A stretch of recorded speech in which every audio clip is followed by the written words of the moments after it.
tell you about, actually, this is my program. I want to tell you about the Youth Mappers. This is actually a research project that's funded by the U.S. Agency for International Development. Texas Tech is the lead. We co-founded it with George Washington University and West Virginia University. It's a consortium now. After 1 year, those 3 universities, we've grown to 52 universities in 18 countries, where we support students to basically fill in the map, where information and data, spatial data, is needed to make decisions. And oftentimes those decisions are about effects of climate change.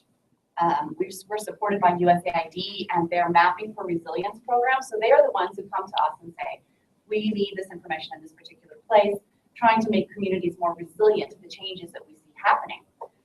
So my approach with this education piece of this is trying to help students understand the part about climate change is that it's not going to be felt the same way everywhere around the world, and not the same by the same people in those places.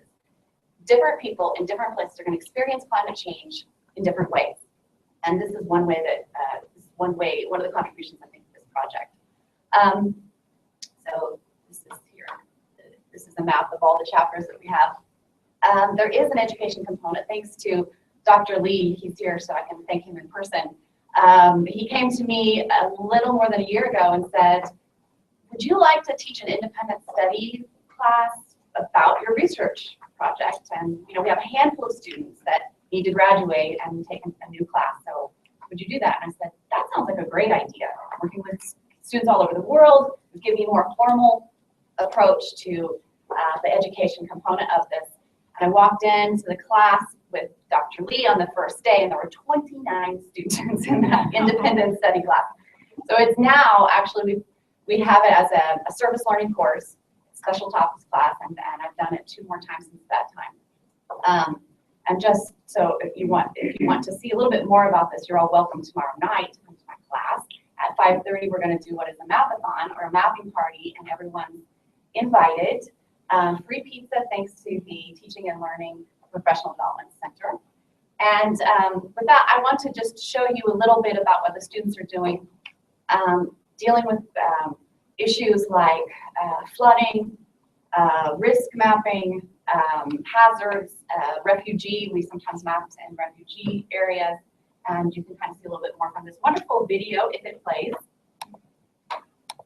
by Inside Texas Tech. They did such a great job. I really wanted to share it with you. Disasters happen all the time, and with this skill, the citizen scientists can just respond at any moment. What you're seeing here is called a mapathon, which is really basically a mapping party where we get together and we try to create geospatial data for a particular cause or a purpose. They'll be able to look at and come up with population data and be able to make decisions about spraying for malaria mosquitoes. Youth Mappers is a network of student chapters around the world. Right now we have 39 universities in 12 countries. Tonight we had a group from Nigeria and from Colombia,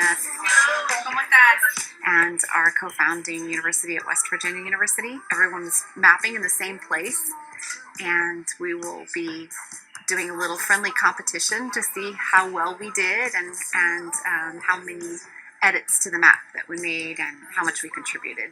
It's great to get a lot of features mapped. So when there's this competition, everybody wants to map more, to create more features. Everyone knows about Google Maps, so that gives you some idea about what online mapping is about, but this is a little bit different. OpenStreetMap is kind of like a wiki so that people can actually add to the map. The technologies have been around for about 10 years, but just in the last few years has it really become something that is very easy to understand and accessible to everybody using the tools from the humanitarian OpenStreetMap team. Anyone can learn this technology. It's very easy. We make it possible and part of the Mapathon to teach people how to do it.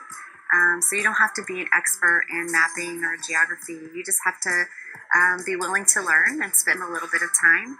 OpenStreetMap is easy software, so all you need to do is create an account and start and join a project that's already there and start editing. So once they created a username and password through on OpenStreetMap, they will complete it from their home, from their work, and also what they can do, they can also find other projects they are interested in. What we did for Mozambique project is once the student follow the link, it will direct them to the map to the aerial image of Mozambique, and on that aerial image, the students will add street lines, and they will define that this is street line. They will also draw a polygon around each house. So those people on the ground who are doing the spraying for mosquitoes, they will know that this is a house, this is a street. If we want, this area was not covered, so we need to follow that particular street, and that will lead us to that area, and we can spray it and go back. So it will save them a lot of time and a lot of efforts. Our maps that we made last spring for Mozambique helped them find about 15% more houses. So there was a lot of people missing from the map. They were going to be missing from the campaign, and it could possibly have made the campaign much less effective. Young people are not the leaders of tomorrow. They're actually leaders today. And that's what we're really trying to create, that space for them to take action and use their skills and learn at the same time, because they have a lot to contribute, and they're very good examples for all of us.